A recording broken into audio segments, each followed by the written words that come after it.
Welcome. There's a lot to discuss today, and I'd like to begin with a simple question. Are you ready to change your everyday? The goal here is to change every day, to make you conscious in a way that allows you to be aware. Let's start by suggesting you're aware in a different order. Your priority changes. And what we're shifting here is likely a mentally oriented mind. It seems to make sense. To a spiritually oriented mind. Now, we want this to be practical. For many, spirituality is a vague concept in a certain respect. It's amorphous, sort of putting together of everything you might have gotten from your aunt, saying a little prayer before she put something in to cook or to go on a walk, and shards of religion, little whispers from stories. I want this to be practical. Practical. What do you feel? The resonance you feel. Now, initially, this doesn't necessarily seem to be very different from what do you feel physically, and that's fine. So the training is to become aware daily of what you're feeling as you function. Now, as this begins to work, what we're talking about is sort of a dual awareness. You're thinking and you're feeling at the same time. But let's respect right away, the feeling differentiates. So even if you don't know how right away, feeling ends up articulating as physical sensations and energetic sensations. Keep it that simple. Superconsciousness is to be able to do this at the same time in a way that opens up dimension. So just as if you focus your eyes right here on something right there, you're not necessarily focusing on something over there. Well, what we're going for is not to just say focus here and then focus here. We're aiming to focus like this. So spiritual awareness in this respect is to broaden yourself, to be able to articulate what's happening in your mind as a relationship to whatever's happening in resonance. Welcome here. For those of you who are new, this is a sacred space from the start. Now, ideally, your body is a sacred space. This world is a sacred space. But until you get that normal, let's just start by having it be true here. We're here to help draw you into a rhythm of awareness that enables you to lead a much better life. Now, the really cool gift of this is that it doesn't just end up playing out in spiritual ways. We're looking at a transcendence from, I'm going to spend a little time being spiritual here and then, to your entire awareness throughout the course of your day is largely gravitated to a spiritual perspective. This is all coming into click when you do something simple. Our thoughts are spiritual resonance. They always have been. This isn't just something we invest through reverence or respect. This is true. So what we're doing is we're trying to broaden our awareness to say, here's my thought. Now, what am I sensing while I think? The principle here is quite simple. There are we're going to keep it this simple. There are two phases. One is healing and another is into empowering. When you're healing, you have an immediate challenge to what we're talking about. You're trying to think, but there are things resonating within your system that are different than whatever you might be thinking about. Now, this is only true when you're carrying some form of resonance that is in contrast to the life you're trying to create. Seems simple enough. Well, to appreciate this, you have to respect. When you carry a rhythm, you've invested in a rhythm day after day after day. You carry that rhythm with you. It's going on. Zin, zin, zin, zin, zin. You can try to think about this, but this right here is just zun, zun, zun, zun, zun. This is not just a function of one potential contrast. There are many. You're carrying contrasts of all sorts of different respects. You're carrying contrasts from the patterns of your life that are not in accordance with what you would ultimately choose to create yourself. So for whatever reason, you have to live in a way that isn't really what you want to be living. So your mind is going, you want to think about this, but you have to go to work every day doing something you don't like. Or even beneath that, your family carries a certain kind of karma.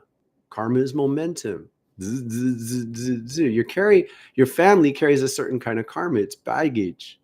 The baggage of your family is resonating in your awareness, whether or not you put your conscious attention on it. So the entire first phase of this is to learn how to navigate through becoming aware of forces that are unpleasant. Now, like, this is ultimately it's such a simple point that it could slip past. So I really want to try to create space for it. Becoming aware of forces that are unpleasant is difficult because you have a natural urge to pull away from them. They're not pleasant. If you have a mechanism to ignore something that's unpleasant, here I am trying to convince you to pay attention to something that's not pleasant. Why would you want to do that? Now, this is particularly true when we have this sort of law of attraction for dummies, shall we say, the positive attention for dummies. The principle here is it's ultimately really cool, but it's really disturbing as you unfold it. And then it's cool again. Here's what's so cool. Where you put your attention magnifies. So whatever you put your attention on is going to get louder. Many of us get stuck in negative thinking throughout the course of our lives, day to day. I would say most people have some degree of relationship to this. What is it like to get stuck in a negative pattern, a negative attitude, a negative perspective? Now, in many ways, it can be medicine for such a trap to learn to shift yourself into positive thinking. You wrestle with the negative thoughts and you bring yourself into a more positive attitude. And when you do, if you get enough positive momentum going, there's a reciprocal relationship where the momentum of that positivity has enough conscious gravity in your consciousness that it becomes less difficult to keep yourself in a positive attitude. And then all of your intentional awareness has been invested in creating something that's positive. Well, this is crucial. You must be able to do this. But it is only one very significant tool. The challenge is that even when you learn to extricate yourself from a negative pattern, if there is an underlying presence to that pattern that is intrinsic, meaning it is built into your life at the moment, it's your karma. You've inherited it from your family, or if you've inherited it from your own patterns before this lifetime, certainly within this lifetime, or it's built into the rhythms of your life right now. You are living a life that you don't fully like. So even if you keep yourself in a positive frame of mind, you're recreating patterns that are ultimately negative every day. No amount of positivity is going to change the fundamentals of this. Now, you might lead a better life if you train yourself to shift into a positive attitude again and again and again. You will out-wrestle the negative forces on a regular basis, but you're never going to get beyond a certain relationship to them because the intrinsic underlying patterns are still there. This is why I fast. Once you know how to activate a certain range of positivity so you can out-wrestle the negative forces so they don't take over, now you can re-engage whatever negative patterns. And in this case, what we mean by negative is anything that is in contrast to the life you're trying to create. You want to be able to intentionally go at them, not in the same sort of negative spirals. I'm not saying let them take you over. I'm saying you want to go at them with an awareness of what is this? You're coming with a full presence that says, I want to be able to change this pattern. I'm going to go into it on purpose, but zero tolerance here. We're going to figure out what's going on, because beneath the surface of what you experience as a negative pattern is likely something that is even more disturbing, something that you truly are trying to avoid, something that you just don't want to be present with. And to encourage you to cultivate a desire to be present with the negative is to do the dirty work, to be willing to get in there. And you do it because you are conscious in the moment of how you will be liberated by doing this work. You're doing it because you will be free of a baggage that you've been able to avoid. Now look at the loops that we're going through here. If you've been able to avoid it, we first have to cultivate a desire in you to face it anyway. To have the ability to face it, you need to be able to be positive enough that the negativity won't take you over.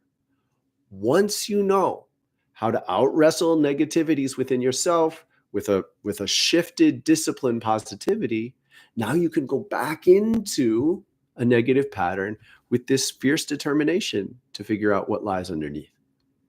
And when you do this even just once, even just the first time, you get it.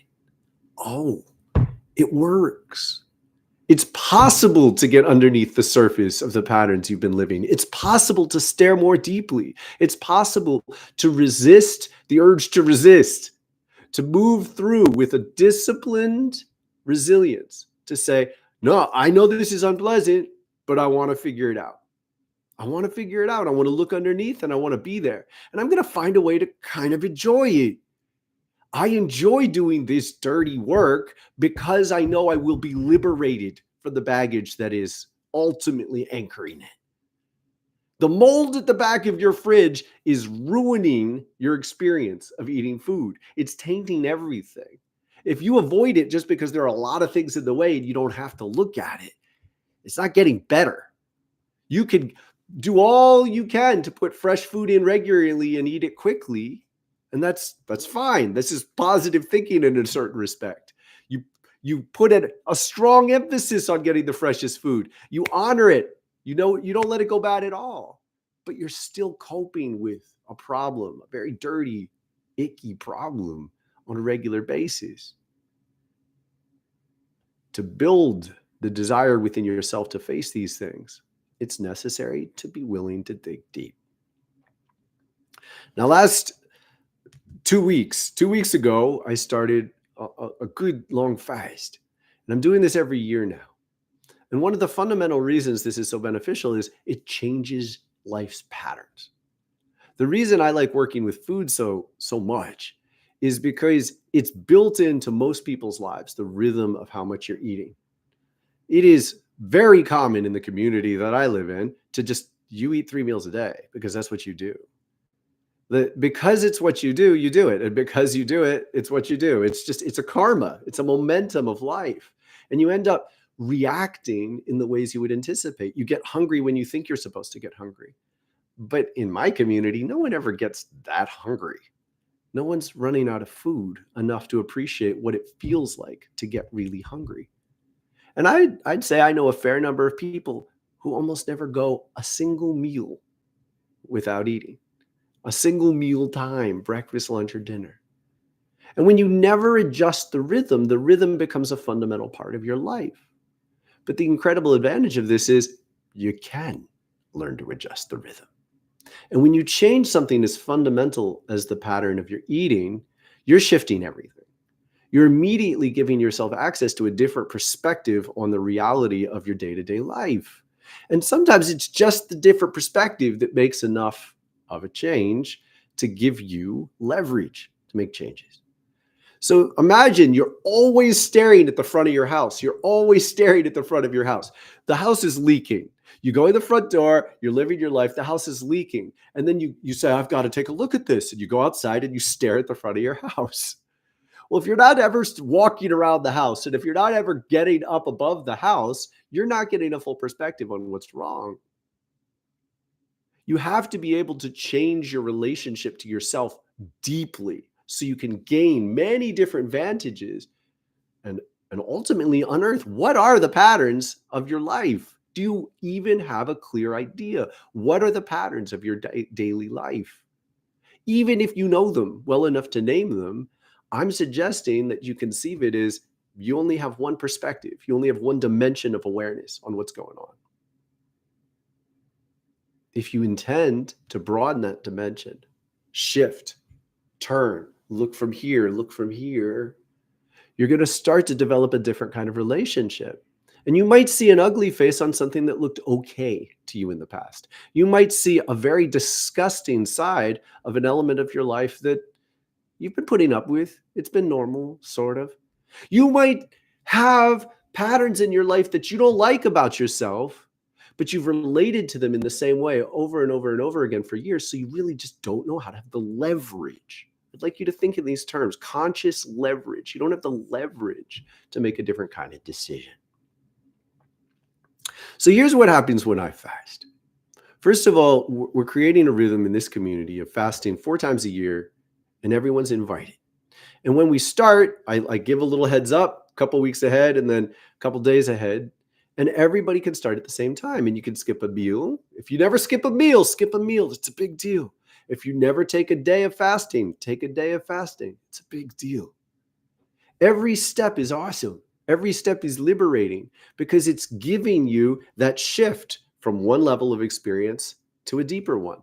You can cherish every step. And as you do, you get a little more perspective on the patterns of your life. You're not just changing the rhythms of your eating, you're changing the rhythms of your day. By some measures, it takes 50% of our energy to digest food to get more energy. So when you stop activating your digestive system, you're fundamentally shifting your relationship to your reality. Now, as soon as you start that, I want you to get curious. Be curious. It's different. Now you can start to stare around at the rhythms of your life and say, what's going on? What is this? What is this? What is this? There's an incredible beauty to how it can work. Now, along with that comes something really, really cool. And this is what I'm calling superconscious, superconsciousness. In fact, I've been invited to identify it this way by my guidance. Superconsciousness is to have this broad awareness of your thoughts and the resonance of your feeling. The resonance of your feeling generates thoughts. There's this reciprocal relationship. And the first goal that I'd like you to aim for, with all the work we do here, with all the time we spend together, the first goal I'd like you to aim for is learn to feel your thoughts. It is really cool. The incredibleness of this is something I can still capture. I remember first learning to do this, and it was so much fun that it gave me a reason to pop up in the morning. Like, I was daily curious about what I would discover about reality because it was just fantastical to me that I could recognize the presence of my thoughts. Now, what this means is when you're thinking, first step you need to take, when you're thinking, you're not all in your head. We're accustomed to, or many people are accustomed to identifying it this way. When you're thinking, you're in your head. When you're thinking, you could be anywhere in your aura. Thoughts exist all throughout your aura, in and outside of your physical body. Now, thoughts correlate to patterns in your brain. So where you put your attention through the focus of your third eye is going to register in rhythms of the firing of the neurons. But that's not the primary thing that's happening. The primary thing that's happening is your third eye is looking at rhythms of energy. And as you look at those rhythms of energy, you reinforce them. The choice of what you stare at is a gigantic vote. Now, remember, we're trying to generate this reciprocal relationship where there's enough gravity, there's enough mass to the consciousness that you're focusing on that it takes less effort. Anyone who knows who you get stuck in a negative spiral of thought and you're trying to be positive, at first it's very, very difficult. It's easier to just surrender and get carried by the flow of the negativity. Well, when you learn to appreciate, the reason that's true is because the negativity exists for some reason or other. There's a negative pattern of energy present in and or around you. And your third eye is naturally going to gravitate to focus on the most prominent resonance around you. If you want to focus on something else and it doesn't yet exist, so you're going to try to generate something positive, it's like there's a big icky fire, a big like fire burning moldy wood over here, and you're trying to start a little fire and you're trying to keep your attention here while you're worried about this. Now, to appreciate that ultimately the fire itself is coming from your own consciousness. So yes, indeed, as you shift your attention to something else, you are actually taking the fuel away from a negative pattern.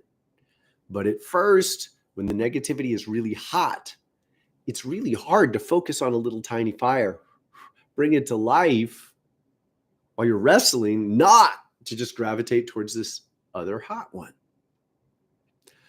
The first thing to appreciate is see this from a different perspective. Negative patterns in your mind aren't just in your mind. They exist. They exist in resonance, and just not thinking about them won't make them stop existing.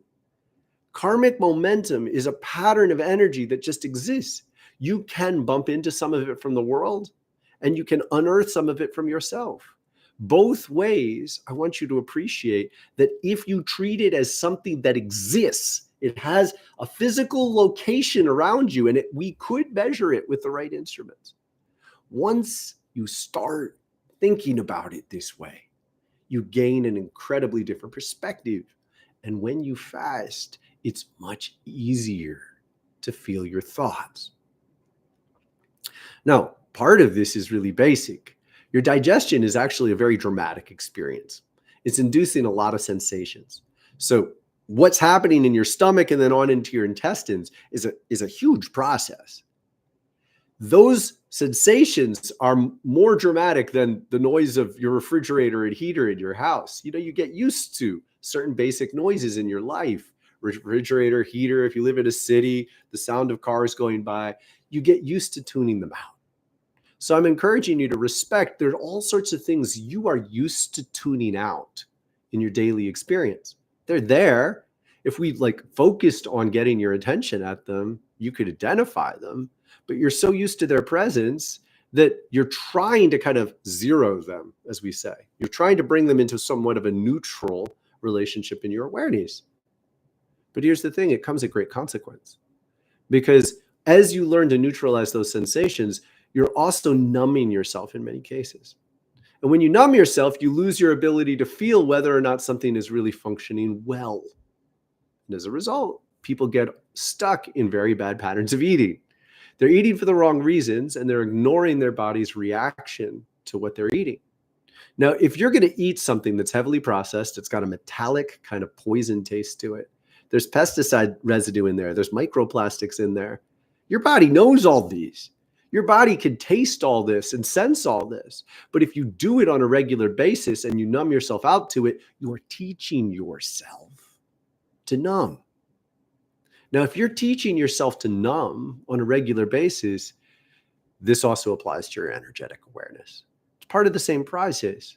So as you teach yourself to numb out the repercussions of eating a relatively poisonous processed food, you're also teaching yourself to numb out your awareness that the environments you're living in have problems.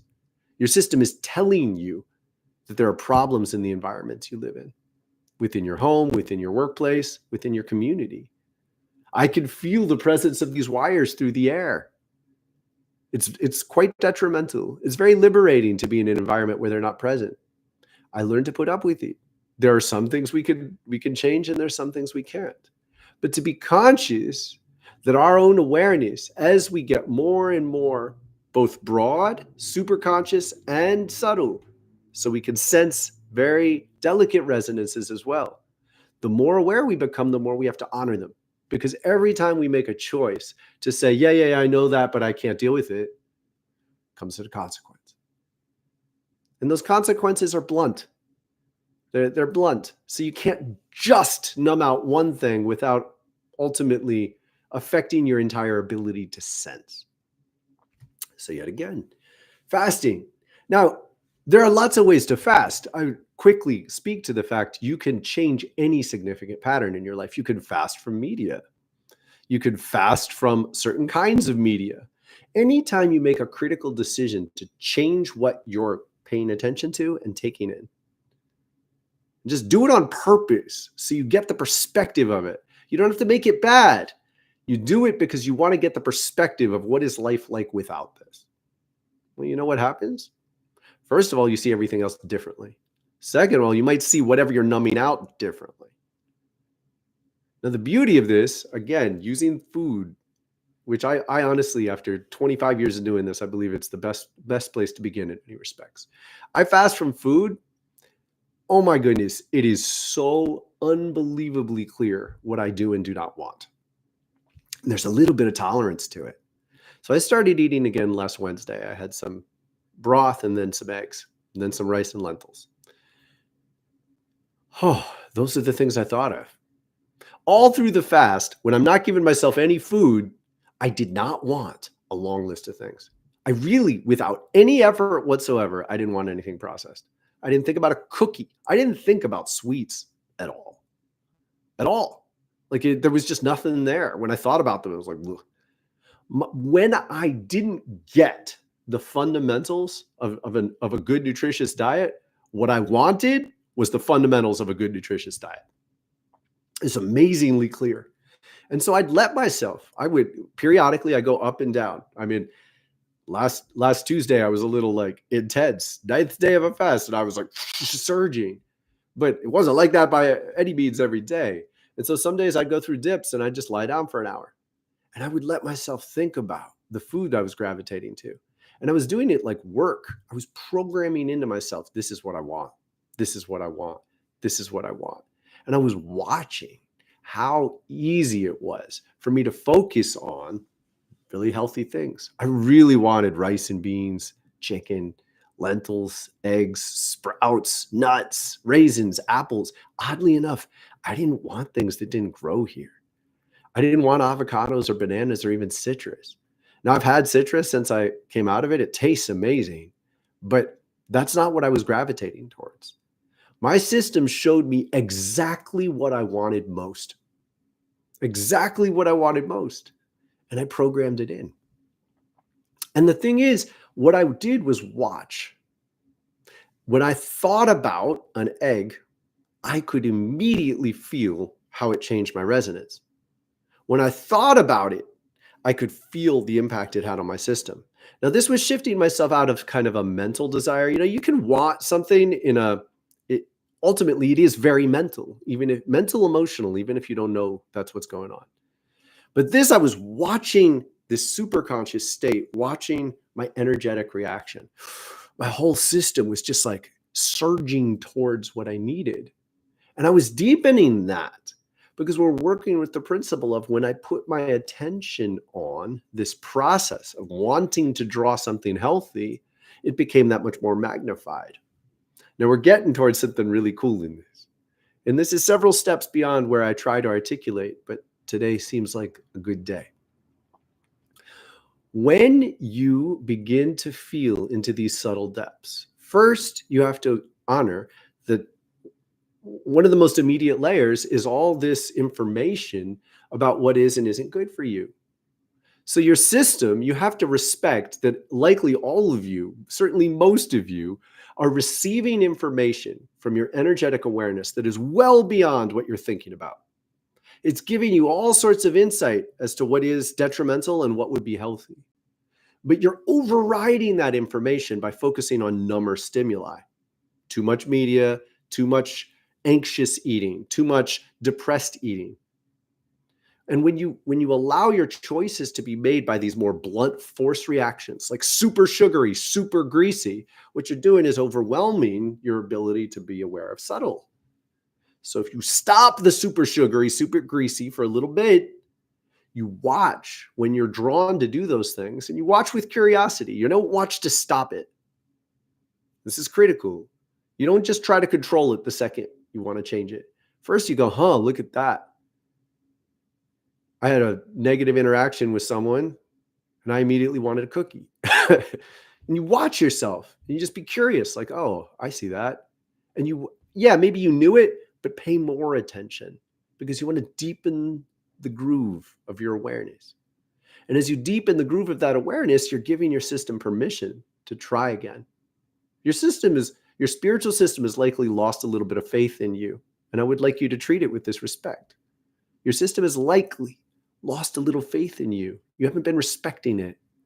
There's some anger towards yourself in there because you're doing things that some part of you knows aren't good for you. So no guilt, just be aware this is something you will encounter. But as you do reach to begin to respect some of these stimuli that you've been ignoring, it's going to start up and be like, well, maybe they'll listen and they'll start giving you a little more. And this is a give and take. The more you honor your intuition, you're looking into your ability to be aware of resonance. The more you honor it, the more effectively it'll work. Every choice you make to deny something you know that is true will numb you out, dampen your overall ability to be aware. Every choice you make to unnumb, to look into that numbness and say, really and truly, this is not a mental trip. This is not me mentally saying don't eat processed food. My system is reacting against it. This is where I want you to be. A lot of people try to make mentally driven changes. Your mind is supposed to be an adjunct, a supplement, a support system to your navigation through life.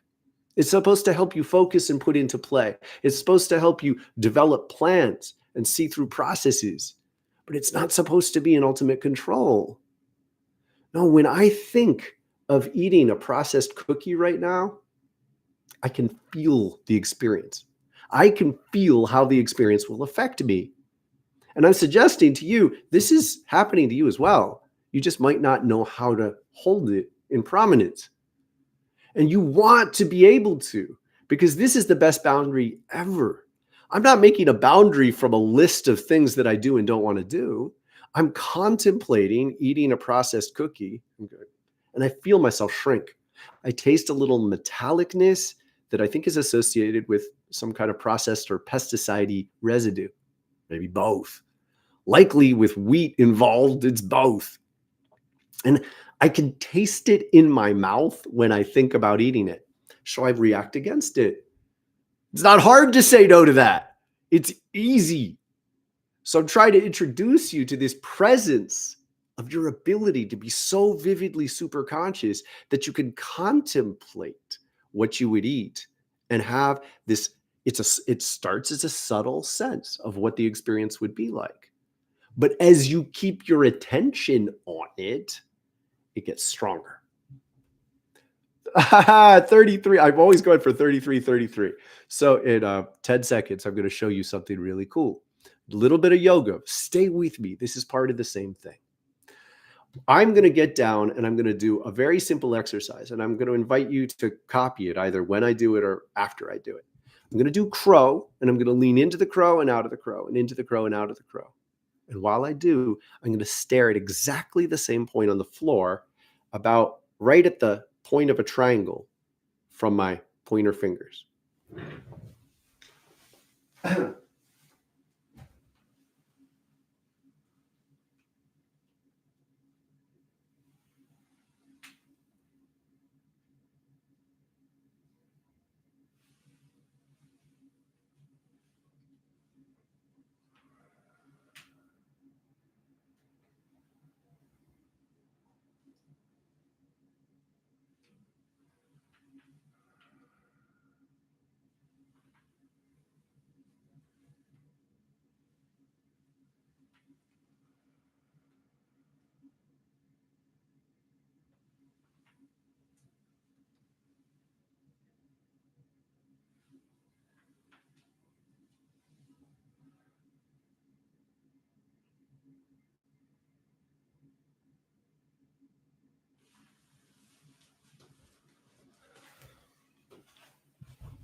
Gentle. Now I was focusing on the same point while I engaged my body. So what I was practicing was keeping my focus in a very explicit way while I went through shifts. Then I was feeling the rhythm. So I was practicing the super consciousness of allowing my attention to be focused visually and then broadening my internal awareness to take in the process of breathing while I moved. This is practicing the kind of super consciousness that enables you to do a similar kind of action by contemplating doing something and then receding from it. This ability to contemplate eating something and then recognizing the reaction and staying with it. You're focusing, just like you focus your eyes on the floor with the dristi. That focus of the visual attention is creating a framework, creating a rhythm of focus within your consciousness itself. So by building it in one way visually, you're building your ability to do so with your conscious attention. Once you get a little bit, it's just decent. You don't have to be amazing at it. This is within your reach. So this is not even about being able to lean into the crow itself. You could just lean forward and back, never lifting your toes. The goal here is to practice focusing your visual attention and moving through the rhythm of breath with physical movement. So you could do this in a lot of different poses. You want to use balance. Balance really is a crucial component. But whatever is balancing for you, lifting a leg, lowering it while you focus on one point. Now, we're going to take this skill and translate it first into food. Contemplate eating something that you do like, but you know is not good for you. And start with something quite processed. It's pretty much a good shoo-in that something quite processed is not good for you. So you contemplate that and allow yourself to scan this broad awareness within yourself. You're focusing on the action of doing it, and then you have this super consciousness. So at the same time, you're watching how your system reacts. And what I'm suggesting to you is you get very curious about how powerful this process is. You can get a taste of what it's like before you do it. Now we're going to shift this a little bit.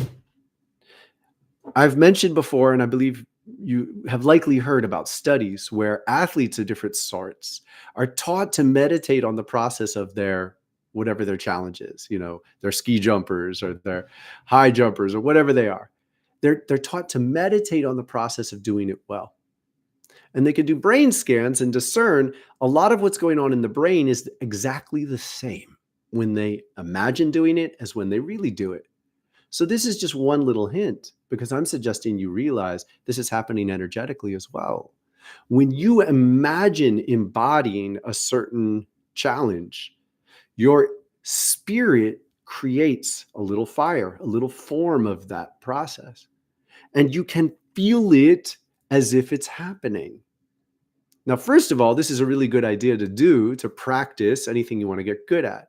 I will meditate on the art of getting into a handstand in a particular way, and then it'll be easier. And if I try to get into a handstand quickly and it doesn't work, I'll sit back, I'll breathe, I'll meditate on it, and I'll try again. And typically I can shift my relationship.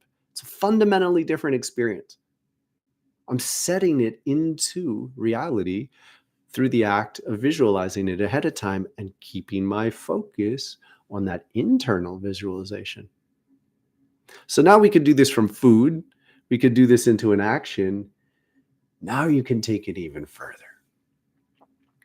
You start imagining choices in your life. You start imagining the choice to go somewhere. You start imagining the choice to call someone. You start imagining bigger term choices. What are your goals for the year? And you begin to tap into what is actually in harmony with you and what meets a certain kind of need that's not primary. So for instance, if I'm lonely, I might have an urge to reach out to someone who I know would be immediately there for me, but it's not necessarily good for me.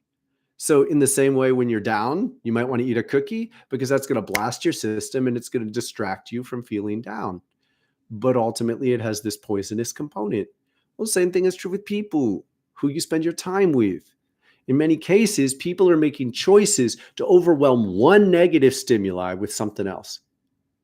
And as a result, they're numbing themselves to the true consequences of what they're taking in that respect. Now try to do this with media. Media, oof, so good. Because what we've got is this brilliant, through YouTube, we've got this brilliant mechanism of the thumbnails. I cannot encourage you to do this enough. Build into your life, if you feel a draw from a particular thumbnail or title, one or the other, go back and stare at it if it's a dissonant draw on a certain level. Now, maybe you've got a guilty pleasure of some sort. I want you to get over the up-down nature of a guilty pleasure. So a guilty pleasure means you're going to say no, you're going to say no, you're going to say no, you're going to say yes. So this up-down relationship. Instead, when you have the fortitude to say no, go back and stare at the thumbnail and say, what? Right at the thumbnail. What? What? Look at it more honestly, with a little more determination. What is it doing? What is it feeding in you, and what are the consequences? Now broaden your superconsciousness. While you're staring at that thumbnail, feel what's happening in your body. Breathe. Now, first of all, for this to work, you have to be able to be aware of your breath. So one of the most crucial pieces of information is if you are not aware of your breath, that's immediately giving you an insight into the incorrect focus of your attention. For whatever reason, you're on vibrations that are, think about this. They're not life. They're not with life. Breath is life. Breath is life. Breath is bringing life into you. If you're locked into a focus of attention that is in contrast to the depth of your breath, I want you to start to get a real attitude about this. Like, oh no, I won't do it. Again and again and again, I notice when I'll get gripped by some kind of focus of attention, that at this point, I'm very conscious of the energies that influence me. So when I get my awareness is gripped by a focus of attention, I shift and I'm like, what's the energy? And when the energy inhibits my breath, I just dissolve it.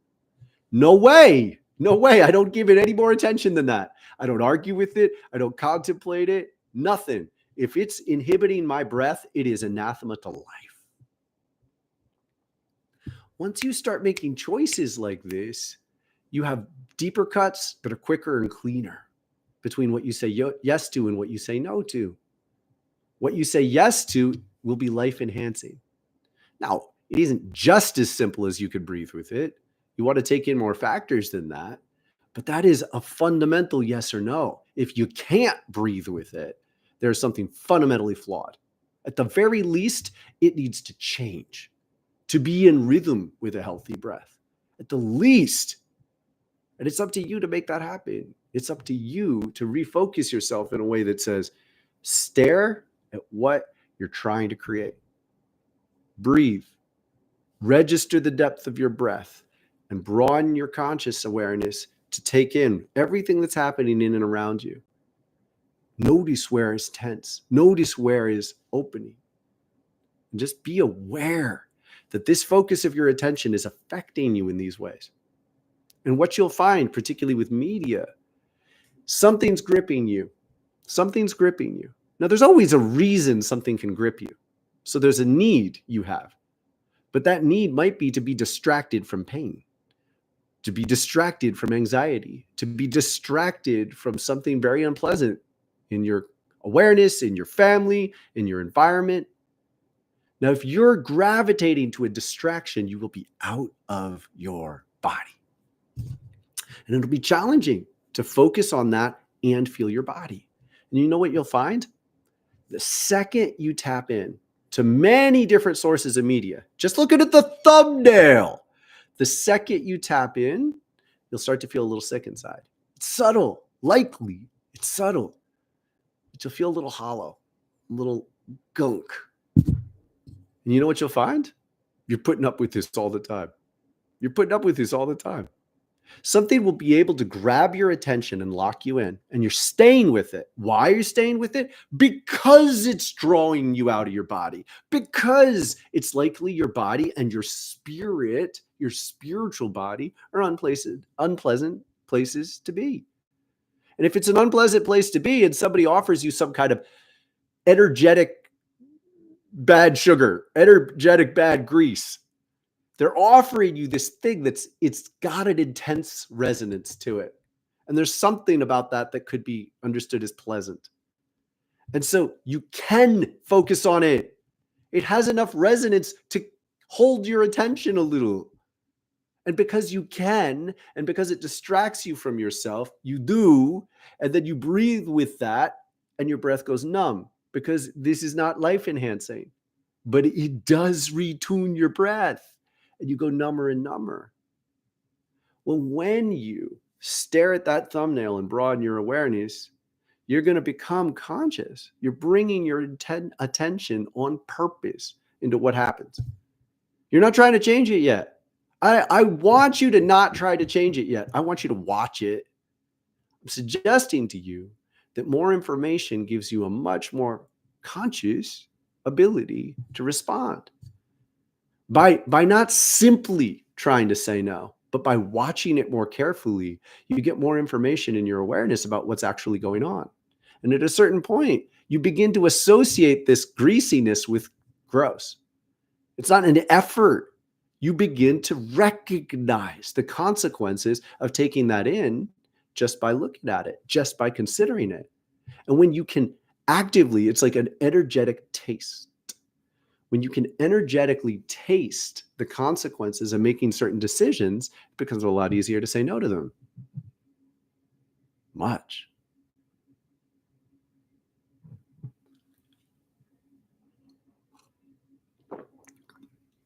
I have not paused this entire time, and I'm glad to. Richard, thank you for being here. Island struck. I love this. Laura, thank you for being here. Journey to healing. Good idea. Let's all do these. Living library of love. Thank you for being here, Solster. I love this new term. I was just thinking about this the other day. It's new for me, and I really appreciate it. Sarah, thank you for being here.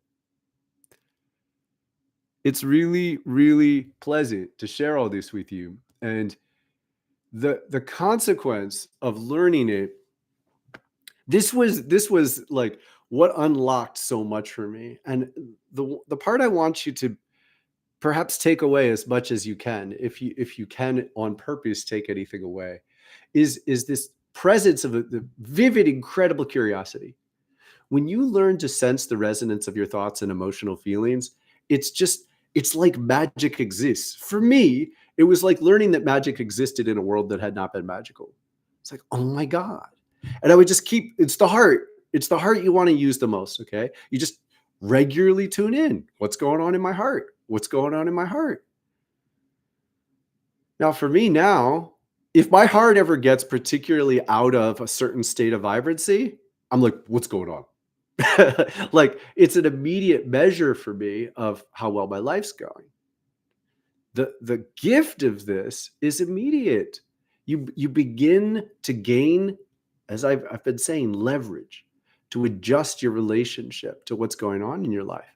It becomes purposeful. If my heart doesn't feel good, I'm immediately able to change. For a lot of folks, and please be honest with yourself, for a lot of folks, it's hard to change the rhythms of your life. You're going to get caught up in the momentum of the people you're around, the choices you normally make, the habits you're in, and it can be hard to adjust them. I want to invite you to realize that with a moderate amount of work, 3 months to a year, you could get yourself in a place where you are aware enough of your own energy that when your energy is out of balance, that alone, that is enough to cause you to recalibrate how you're approaching, how you're thinking, how you're talking, what you're doing. And to have this leverage, conscious leverage over the rhythms of your day, it's unparalleled. It's like all your life you've been told to just operate on train tracks where there are only 3 choices you can make throughout your day. You know, only 3 critical choices you can make. Am I going to go to the store or not? Other than that, you're on these tracks where it doesn't feel like it's even possible. And all of a sudden you're liberated from the train tracks. Yeah, you follow some of the same courses again and again, but you could cut across. You could forge your own path. You could blaze your own trail. And this is the mechanism that liberates you to do it. It starts right here. It starts with your heart. Okay. The check-in on your heart becomes a regular thing. Now, I remember one of the first things I would do is I would realize that my heart had magnetized some kind of gunk. And I would do this. I don't need to do this anymore, but the action would work. I was always stunned. I'm like, I feel something gunky in my heart. And I do this a couple times, my heart feels better. I just remember being so fascinated by that. Like, wow, I can't believe that works. Now I could breathe it. I could just get my focus in there, breathe it. And this is the mind-heart coherence. This is like advanced mind-heart coherence work, heart-mind coherence work, as many say.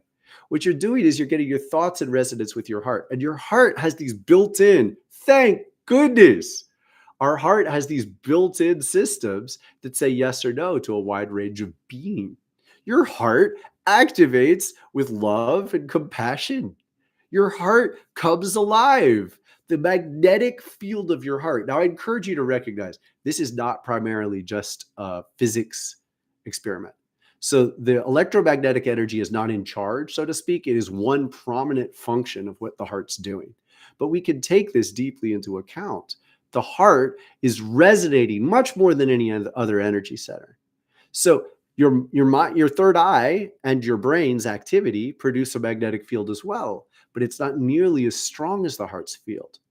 And what this tells us is if you don't get your mechanics of mental activity in harmony with what the heart kind of allows to pass, it's like you're never going to get the bike. You never get amplified. You can only amplify a certain range of awareness from within. Now I'm going to give a last little sojourn here. And this is, honestly, it's a very prominent theme, and I don't want you to get too wrapped up in it. You can make big impacts in life by playing a role publicly for feelings that a lot of people have. So you can get a gazillion people following you if you help them articulate and express a feeling or an emotional reaction or an attitude that they all share. And there's no prominent advantage in doing this. Now, you could get the advantage of you get their attention and maybe you get them to pay you something or you get some kind of benefit out of playing this role in their lives. But it's not intrinsically good or bad. You haven't advanced in any way. If you are able to express the anger a lot of people feel, okay, you're able to do that. Okay, you could make the number of people who follow you go up that way. But it's not an evolution of consciousness by any stretch of the imagination. You're just playing a role in a lot of people's lives. And if that's an intrinsically negative feeling, ugh. Now, a simple way this works is this. A lot of people have fights in their families and they don't look at them. I'm not suggesting that I'm that much better than everybody else. I just look at the fights when I have them and we reference them and we talk about them pretty well. Now, we still have them. But if I were just trying to stop it, what happens is I have this energy that is built in negativity. I'm just trying to stop it, and then it's still here. So somebody could come along and say, you know what? Actually, the problem is those dark people over there. All respect to Martin Luther King. The problem is those people over there that worship that. The problem is those people over there that live south. If you are able to give people a reason to resent something else other than what is hurting them inside, you're essentially playing a similar role to the media distraction. You're giving them a way to distract themselves from their pain. And if you follow that, it's always a temporary fix.